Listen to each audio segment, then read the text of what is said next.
My name is Fred Brindley, and I am an ex-Royal Marine.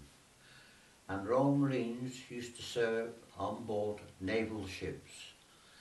And my first naval ship was called HMS Orion. And this particular ship was a light cruiser. And this weighed about 7,000 tons. And in this case, this was in 1937. I went away on this ship on the American and West Indies station, and this covered all the American ports, the West Indian Islands, etc. And we were based in Bermuda for the 2.5 years. It was a lovely commission, but then came reality. At the end of the 2.5 years, war broke out, and we were transferred from the Caribbean, etc., to the Mediterranean, and we were based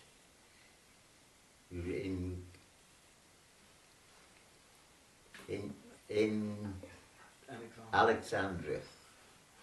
And during the time in Alexandria, we were actually waiting for Italy to come into the war. And we used to go out on different not cruises, used to go on checking for any German submarines, etc., because they were in evidence in the Mediterranean.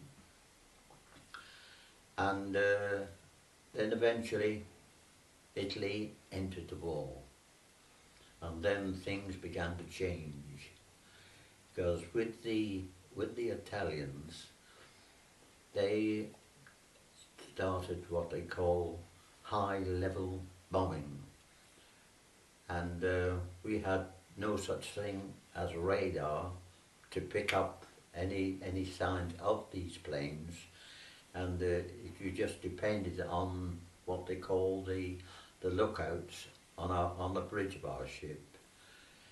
And in certain cases, bombs were falling on us before we could even say Jack Robinson.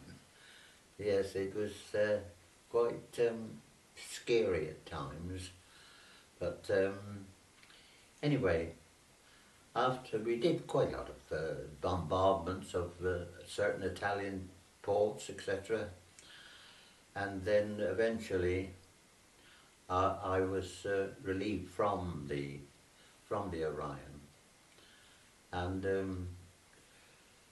I eventually came home, not through the Mediterranean, Gibraltar, and then home. The bombing started to get too bad when they were bombing quite frequently on Malta, and I had to get a Dutch ship which took us home eventually. We came through the Suez, around the Cape, and eventually home. So from the time I left the ship, it took practically 4 months to get from there. And that's a long way from there to there. I eventually arrived in Plymouth, my hometown, and there again, when we arrived at the station, the railway station in what they call Pennicum Quick North Road, the bombing was still pretty bad, so we were waiting there all night, waiting for to get message through to the Royal Marine Barracks to pick us up. Eventually, they picked us up and went back to the barracks, and poor Plymouth, my hometown, was burning, and that it was in a terrible state. And they gave us some breakfast, and then they gave us a leave chip for 2 months leave. And then it was just ourselves, we just had to fend for ourselves and try to find out what was going on in the town. And my dad, being in the Navy, I knew that he was called up again, but he was too old to be sent to sea. So I thought, well, I'll try and find any trace of where he may be.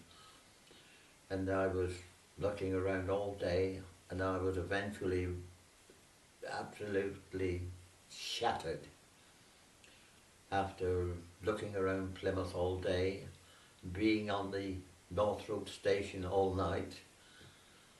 But when I was thinking to myself, when I left the Royal Marine Barracks, I only had to go round the corner and look down the road, and I could see my house.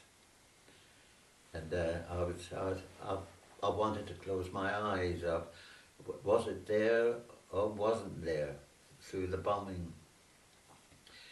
It was partially bombed when I eventually got there, and all the front of the house, the windows, the doors, and all the ceiling had fallen down, because we lived on the ground floor, and all the ceiling had fallen down onto the bed that I used to sleep in, and I was so shattered, I just brushed all the ceiling off the bed, and I just collapsed on the bed.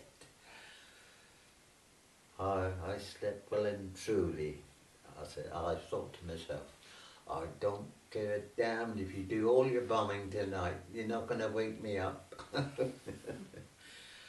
Anyway, I did eventually wake up, because who should appear on the scene about mid-morning was my dad.